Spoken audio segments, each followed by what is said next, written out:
Man, the kind of stuff that we're reading today is absolutely perfect for what I'm trying to tell you and what we're trying to accomplish here on planet Earth with my breath, every breath that I have. And this is why I like Paul. This is why Paul is the author that was chosen to write over half of the Old Testament, because of his understanding for Jesus and God and basically the whole mission here on planet Earth through Christ. His language is awesome. His ideas are spot on, and his energy is exactly where we want it to be. And so that's why everybody talks about the Apostle Paul with such regard, with such splendor and amazement, because of his way, of the way that he could verbalize the whole deal, your whole life's experience, and how wisdom and knowledge is found through God, and that's really where we're hitting home today. That's where we want to go to. That is everything that I have. Braxton Reuter has to say to you. That's the only reason I'm up here. Like, if you're ever like, how does he keep going, or like, what is he doing, like, why did it? Because, guys, I can hear myself speaking, and I want you to know that I found something that I've been doing every single day, and I plan on doing for the rest of my life every single day, and it works. And I'm trying to tell you about it. And if you don't want to listen, that's fine. But I'm not going to stop telling you. And so that's what's going on here. If you ever were wondering, like, is he nuts? Did he lose it? You know, I don't think I ever had it. And I don't think any of you guys ever had it either. And that's why I'm pretty confident when I come up here and I speak to you guys and I tell you this in confidence, that Jesus is the way, the truth, life in abundance. He is everything. We read that in the last chapter that we read. It said that in him, because before, he said, and he is before all things, and in him all things hold together. That's who Jesus is. That's what Jesus accomplished when he went to the cross. And I saw a video today about some guy on YouTube who goes around preaching the gospel in these really remote, not even remote, just obscene places that nobody else, at least nobody else that I've seen, has actually gone and videoed himself doing it. And so it's interesting because he had a conversation with a Muslim in one of his videos. And just to hear them talking back and forth, to hear both sides of why we would go with Jesus from one side, and then on the other side the Muslim was telling us why, we should believe one thing or the other. Here's my deal, guys, with choosing which religion. It's really, you're basically put into like three different camps as far as the big three religions. And then you have the old religions like Buddhism and Hinduism. But basically it's Judaism, Christianity, and Islam. And those are all in chronological order. Judaism came first. The Pentateuch, the first five books of the Bible, I think, is all that they go by. Christians, that is Jesus Christ, him coming around, him fulfilling prophecies that were prophesied thousands of years before he came, many years before he came, and that's centered around Jesus. And then you have Islam, which is Muhammad and Allah, the fact that there is one God, and I'm sure that they all three have that in common, that there is one God. And the way that you're going to decide which way you go is not up to me. I don't know how you make your decisions, but the way that I made my decision was this, and is this. And this is why I still stay with how I feel about Jesus today. It's not hard for me to believe that God would send a vessel, Jesus Christ, a human being, and send His Spirit into a vessel and use Him to redeem us all, and make us all His people. And it doesn't really make sense to the Muslim when this guy's speaking to the guy about why one man would have to die for everyone's sins. And it's really not, I'm really not in here fighting against anything. I mean, Jesus was the first place I went, and it's the place that I've stayed. And I have no interest in hearing about somebody that came 600 years after Jesus, who is claiming that this guy, Jesus Christ, who he's not even around, never saw him, or anything like that, is claiming that he's false prophet. Now, it's one thing for you to say, oh, he's real, and then you just kind of like figure it out as you go. But it's another thing to say that it's not real entirely. Well, really, they're the same thing, right? You know, it's all based on faith, is really what it boils down to. And the reason that I'm not getting behind what Muhammad said and all of Islam follows is because they're basically saying that Jesus was not who he says he was. That's the same thing that the Jews say. The original, however you say, the Jews that follow Judaism, they don't believe that Jesus is who he says either. So both of these camps are the same in that they don't believe in Jesus, but only one of them is different in the fact that they say that Jesus is who he says he is. I've investigated Jesus. I've read these books out loud to you. I've heard myself speaking. We're here at a road checkpoint right now, and I'm saying I'm still here, and I still believe everything that I'm speaking to you, and I practice it on a day-to-day basis. Here's where I want to set something straight for you about my agendas and priorities. My priorities are to tell you about Jesus. My priorities are, and also to be an example for you, sure, and only in the way that you should be more like God and want God in your life every single day. If I don't relay that to you, and I don't teach you that, and you look up to me and I don't give that to you, then I failed my job. My job, this is it, is to tell you about Jesus and what he did for me, and what he did for all of us, and why it matters, and for how you can get that, because that's what you want, you just don't know it. And I don't ever want to stand up here and be like a perfect person, is what I was trying to say and forgot. I don't want to stand up here and be a hypocrite, because that's not my intention at all. I am not perfect, and I still fall in the camp of, if I were to start doing the things that I'm not supposed to be doing, that God asked me not to do for my own sake, if I started doing that, I'm not like an outlier. I'm not special. I don't have privileges that separate me from everybody else. If I start acting out of accordance with God's law, he will punish me in order to correct and rebuke me and get me back on the right path. And so if I were to start doing the things that I told you not to do, in which I still have problems with, I'm not perfect and I haven't fixed everything. And I don't think that there ever is a point in life where you do fix things, because it's a constant battle.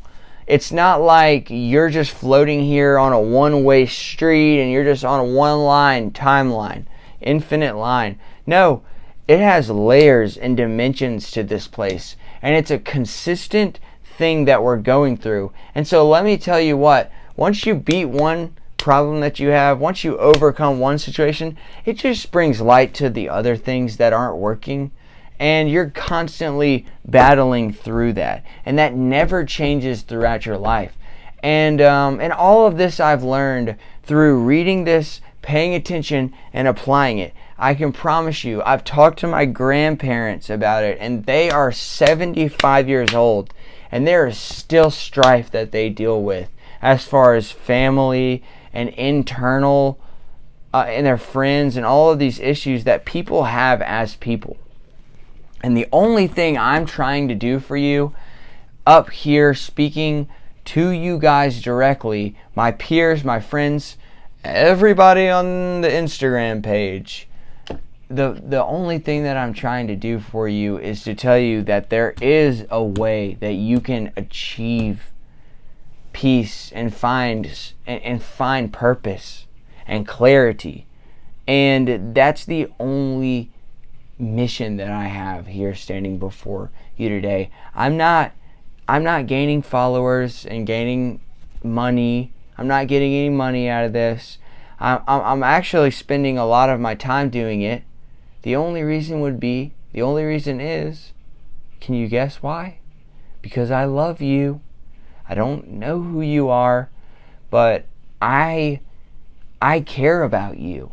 And I don't have time to deal with every single one of you on an individual level as close as we possibly can be. Like, we can't all be as close as I am to my mom, but I can get you close to this guy, and he will bring you everything that you're looking for.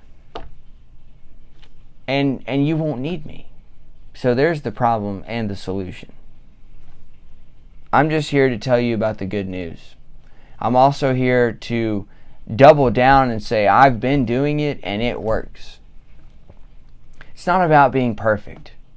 It's about having faith and putting your foot forward in the direction that and doing what you know is right. And this is what's right here. This is how you operate. These are your instructions about how you're supposed to tackle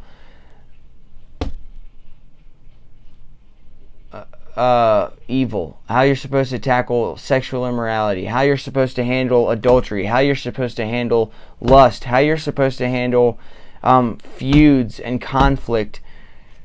This is how you're supposed to carry yourself in this book. And it's not supposed to. Let me change that. If you carry yourself in the manner in which, like this book instructs, then you will find success. You'll find success in life. Why?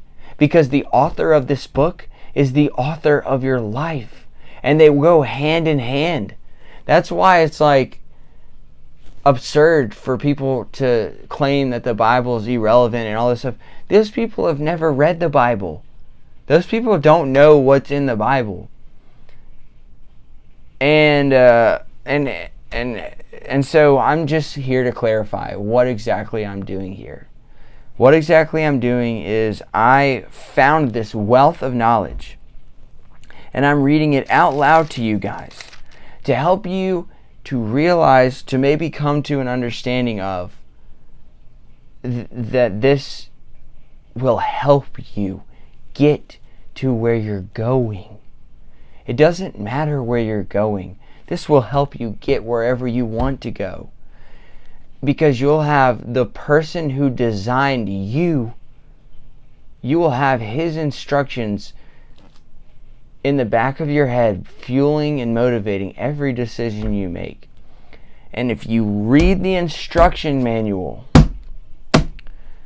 then you will know how to operate whatever it is that you have been given, your gifts, the tools that God has given you, your resources, to accomplish whatever it is that He wants to accomplish. He's going to use you to impact other people. Because like I said, it's not about being perfect. It's about serving other people. First of all, it's about serving God, but when you learn to serve God, then you naturally start serving other people. You start treating other people like you know that you would want to be treated. And there's no ifs, ands, or buts about it. It's just what you do. And let me tell you, the gratification that comes from it is worth it. It's worth it for me. And it makes me want to stand up here and tell you guys about it. So that's all we have for today. Actually, I'll read you our portion of our reading in Colossians. And this is where Paul's backing me up here. And exactly what I told you today is put perfectly in this paragraph. So if you didn't understand anything I just said, which I know you did, because you're smart and you're not incapable. Everybody's capable of receiving this. That's why I like this so much. It's not impartial. There's nobody that I'm speaking to. There's nobody that I've ever seen, that I've ever passed, that I've ever... There is nobody that this doesn't impact. This is what Paul says to the Colossian church, and this is a home run. For I want you to know how great a struggle I have for you and for those at Laodicea. I don't know how to pronounce that. And for all who have not seen me face to face, that their hearts may be encouraged, being knit together in love. I underlined in love, because that's what everything is, knit together in love. Us caring for each other. To reach all the riches of full assurance and understanding. When you ask me why I'm up here, and you ask me why I do what I'm doing, I think my first and surest answer would be to say, for you to reach all the riches of full assurance and understanding and knowledge of God's mystery, which is Christ. I want you to understand who Jesus is, because Jesus is the way. Jesus is the truth. And Jesus is life. And He is life in abundance. And in no way, shape, or form have I ever found that to be true in anything else. I've not really tested it so thoroughly as I have with Jesus on anything else, but I can say with assurance, it's true. That I want to give you, and for you to reach through Christ and knitted together in love, the full assurance and understanding of the knowledge of God's mystery. Of the mystery of God. The full understanding and assurance of the knowledge of God's mystery. In which is Christ, in whom are hidden all the treasures of wisdom and knowledge. This is a continuation of what we're reading. I'm finishing out the paragraph. I should have read that last part to you because it fits in perfectly. I forgot to tell you. In whom are hidden the treasures of wisdom and knowledge. That's where you're going to find wisdom and knowledge in Christ. And that's what I want to give you as well. Wisdom and knowledge. I don't want you to be a fool. I want you to be as smart as you possibly can be. I want you to equip you to be wise. I want you to succeed. I say this in order that no one may delude you with plausible arguments. For though I am absent in body, yet I am with you in spirit, rejoicing to see your good order and the firmness of your faith in Christ. That's what I'm here today for you, and that's what Paul was doing for the Colossian church. And so that was Colossians 2, verse 1 through 5, and we'll pick up with Colossians 2, verse 6 through 15 on the next video. Like I said, I hope this is helpful for you. I'm just trying to be transparent. I'm trying to let you know so that you're not spending more time than you need to thinking about what's going on this side of the video screen. Just kind of clears up some confusion for you. It helps.